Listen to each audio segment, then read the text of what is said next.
Have you ever wondered what happens when you die? It's one of the biggest, most enduring mysteries of human existence. Across every culture for thousands of years, people have tried to answer that question in countless ways. In recent decades, something fascinating has caught the attention of researchers: near-death experiences, or NDEs.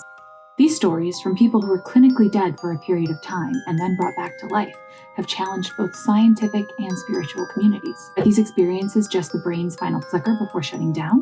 Or are they glimpses of something beyond this life? Today, we're diving deep into one of the most mind-bending topics out there: near-death experiences. Does this have anything to do with makeup? No, I'm still trying to figure myself out. So, what exactly is an NDE? Typically happens when someone's declared clinically dead, meaning their heart is stopped, their brain activity flatlines before being revived. In that in-between moment, many people report astonishingly similar experiences. The most common themes: people describe floating above their bodies, seeing a bright, welcoming light, meeting the deceased loved ones of their past, or feeling an overwhelming sense of peace and unconditional love. So that's kind of nice. Some even report a life review. Say something. A rapid replay of their entire existence. Smile, Elena. Complete with emotions attached. Here, 4. I've always thought that this might happen to me. Wait for mommy. When something really beautiful happens, I think of it as a heaven moment. The thing that's going to play in my mind when I die. Most recently, it was yesterday, the day before my birthday. My husband's standing in the kitchen underneath these rainbow lights he just put out for me, and my son walking around, eating some food, and just dancing. And I just thought, oh, this is probably going to be on replay. And there was also Christmas of last year, waking up at 5 a.m. with my son and listening to Christmas music. Thank you. I thought that might be in my reel before I die. Thank you for the blanket. There've been a whole bunch, like eating chips on a boat in the lake that I grew up on, my wedding day. I feel like we're gonna have a good reel. Yay!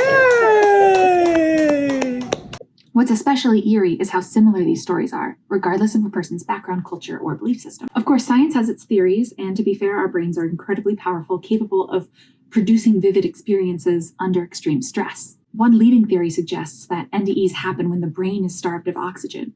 As oxygen levels drop, parts of the brain can trigger visual and auditory hallucinations, feelings of detachment, and euphoria. It could be how the body is cushioning the blow of those final moments. Another explanation involves chemicals like endorphins, which are released during trauma and can induce feelings of calm and even euphoria.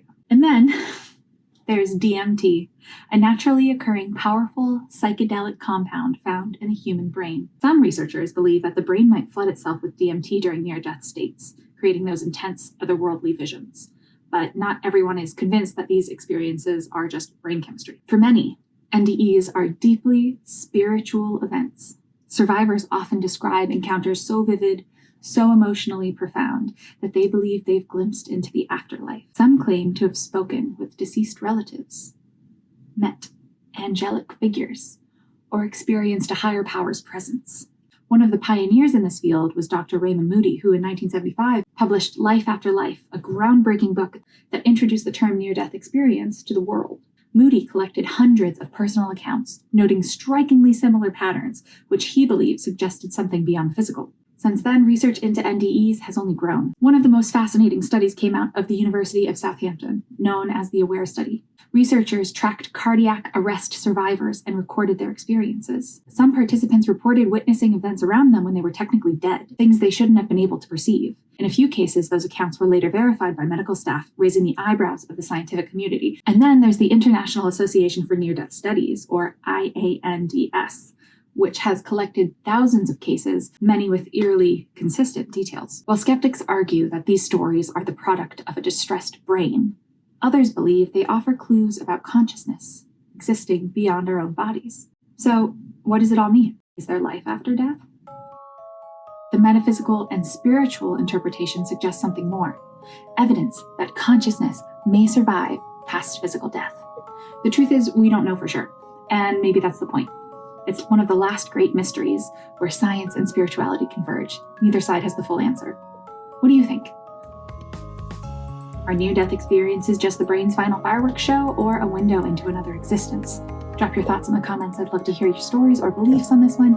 And if you've enjoyed this deep dive, don't forget to like, subscribe, and hit the notification bell for more explanations into the unknown or makeup tutorials.